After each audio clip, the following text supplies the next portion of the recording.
દોસ્તો, મારી ગુજ્જુની મોજ ચેનલમાં આપનું સ્વાગત છે। આજના વિડીયોમાં આપણે વાત કરવા જઈ રહ્યા છીએ કે ઠાકોર મમ્મીના ઘરે આજે શિલ્પા ભાભીને ઓણું કરીને તેમના પિયરથી લઈને આવ્યા। રાકેશભાઈને તેમના પપ્પા તેમને લેવા માટે ગયા હતા। આવું રણજીતભાઈએ કેમ કહ્યું અને શિલ્પા ભાભી બધા માટે સરસ મજાની કેવી બંગડીઓ લાવ્યા, આખાને આખા સેટ લાવ્યા છે। સૌથી બેસ્ટ સેટ કોનો છે અને બધા માટે કેવી કેવી બંગડીઓ લાવ્યા છે, કોના માપની કમ્પ્લીટ આવી ગઈ અને કોને ના થઈ, અને સૌથી બેસ્ટ બંગડીઓ કોની છે। અને દોસ્તો, આજે તો વ્યૂ આખી રાત ઊંઘી નથી, અડધી રાત્રે તે જાગી જાય છે। અચાનક તેને આ શું થઈ ગયું એ બધું જાણવા મળશે તમને મારા આ વિડીયોમાં। મારી ચેનલ ઉપર નવા હોય તો ચેનલને ફટાફટ લાઈક, શેર એન્ડ સબસ્ક્રાઇબ કરી દો।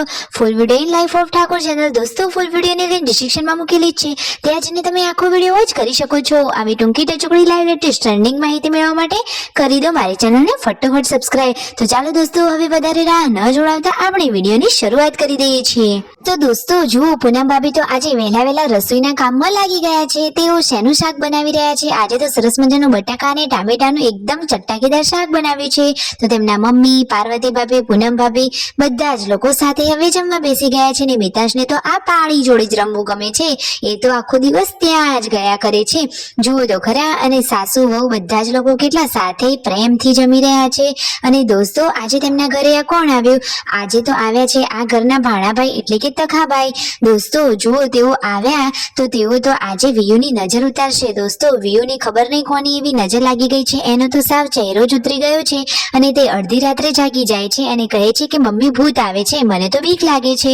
દોસ્તો, અચાનક આ લાડકવાઈ બ્યુટીફુલ પરી જેવી લાગતી વિયુની શું થઈ ગયું? તેની તબિયત ફટોફટ ઠીક થઈ જાય એવી જ પ્રાર્થના। તો આજે તખાભાઈ તેમના ઘરે આવી ગયા છે અને એવા બધા સરસ મજાના નજરવાળા કામ તેમને આવડે છે, એટલે આજે તો તેઓ વિયુની નજર ઉતારશે। તો કઈ રીતે નજર ઉતારવાના છે એ આ વિડીયોમાં તમને જોવા મળશે। તો ફાઇનલી હવે શિલ્પા ભાભી આવી ગયા છે। તો રણજીતભાઈ કહે છે કે હવે શિલ્પા ભાભી આવી ગયા અને રાકેશભાઈ અને તેમના પપ્પા તેમનું ઓણું લેવા ગયા હતા, એટલે કે ઓણું કરી અને શિલ્પા ભાભીને તેડી લાવ્યા।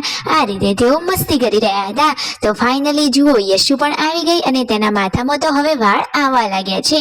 તો બધા કહે છે કે ટકો તો આવી ગયો। આ રીતે યશુને બધા લોકો ખીજાવી રહ્યા છે અને મસ્તી કરી રહ્યા છે। પાર્વતી ભાભી તો જુઓ કેટલા ખુશ થઈ ગયા અને બચ્ચા પાર્ટી પણ યશુને જોઈને એકદમ ખુશ। ઘરમાં બધા લોકો એકબીજાને કેટલો સપોર્ટ કરે છે અને એકદમ મીઠો આવકારો આપે છે। તો જુઓ, શિલ્પા ભાભી કેટલી સરસ મજાની આજે સાડી પણ વિયર કરી લીધી છે અને આવતા વેત જુઓ મિતાશને તેઓ રમાડવા લાગ્યા। આ રીતે બધા જ લોકોના ચહેરા ઉપર ખુશીનો માહોલ છવાઈ ગયો। અને જુઓ, પાર્વતી ભાભી તેમના પિયરના સમાચાર પૂછી રહ્યા છે શિલ્પા ભાભીને। તો જુઓ, બધા જ આજે ભેગા થઈ ગયા અને હવે શિલ્પા ભાભી બધા માટે કઈ કઈ વસ્તુઓ લાવ્યા છે, કોના માટે પરફેક્ટ વસ્તુ છે, બધું જ તમને આ વિડીયોમાં લાઈવ જોવા મળશે। એ તો સિદ્ધપુરથી ઘણી બધી શોપિંગ કરીને લાવ્યા છે। હવે પૂનમ ભાભી આવી ગયા અને તેમના તબિયત પાણી અને પિયરમાં બધા સુખ શાંતિ છે એવી રીતે સમાચાર પૂછી રહ્યા છે। તો આજે તો શિલ્પા ભાભી સરસ મજાની વસ્તુઓ લાવ્યા છે।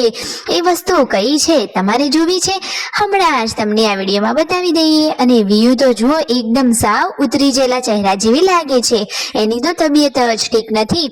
તો ફાઇનલી જુઓ, સાંજના ટાઈમે પૂનમ ભાભી માથું ઓળાવવા માટે ધાબા ઉપર આવ્યા હતા અને શિલ્પા ભાભી તો આવતા વેત જ રસોઈના કામમાં લાગી ગયા છે। શિલ્પા ભાભી બધા જ કામમાં એકદમ એક્સપર્ટ છે અને આજે તો તખાભાઈ આવ્યા છે તો જમવામાં એકદમ સ્પેશિયલ વસ્તુ બનશે। ફાઇનલી શિલ્પા ભાભી તો લાવ્યા છે આટલી સરસ મજાની બંગડીઓ। અરે વાવ, એ પણ કાચની બંગડીઓના સેટ, અને એ પણ આટલા મસ્ત। જુઓ તો ખરા, સરસ મજાના બધા રંગબેરંગી કલરવાળી બંગડીઓ। કલર જોઈને જ પહેરવાની ઈચ્છા થઈ જાય એટલી સરસ મજાની બંગડીઓ એ તો લાવ્યા છે અને બધા જ માટે તેઓ તો લાવ્યા છે। ઘરના બધા પૂનમ ભાભી, પાર્વતી ભાભી, તેમના સાસુમાં અને પરિકા ભાભી અને ભૂરી ભાભી બધા જ માટે તેઓ સરસ મજાની બંગડીઓ લાવ્યા છે। અને શિલ્પા ભાભી પિયરીએથી બીજા લાવ્યા છે કુંવરપાઠાના છોડ। તો દોસ્તો, બંગડીઓ તો બધાના માપની કમ્પ્લીટ આવી ગઈ અને બધાને ખૂબ જ ગમી। હવે જમવાની તૈયારીઓ થઈ રહી છે અને આજે તો બની રહ્યા છે બાજરીના રોટલા। દોસ્તો, વ્યૂ જુઓ, આ રીતે અડધી રાત્રે જાગી જાય છે અને હાલ તો એને પાણી માંગ્યું છે। પૂનમ ભાભીને પણ એની તબિયતની ચિંતા થાય છે, તો ફટોફટ સારું થઈ જાય એવી જ પ્રાર્થના। Like, share and subscribe.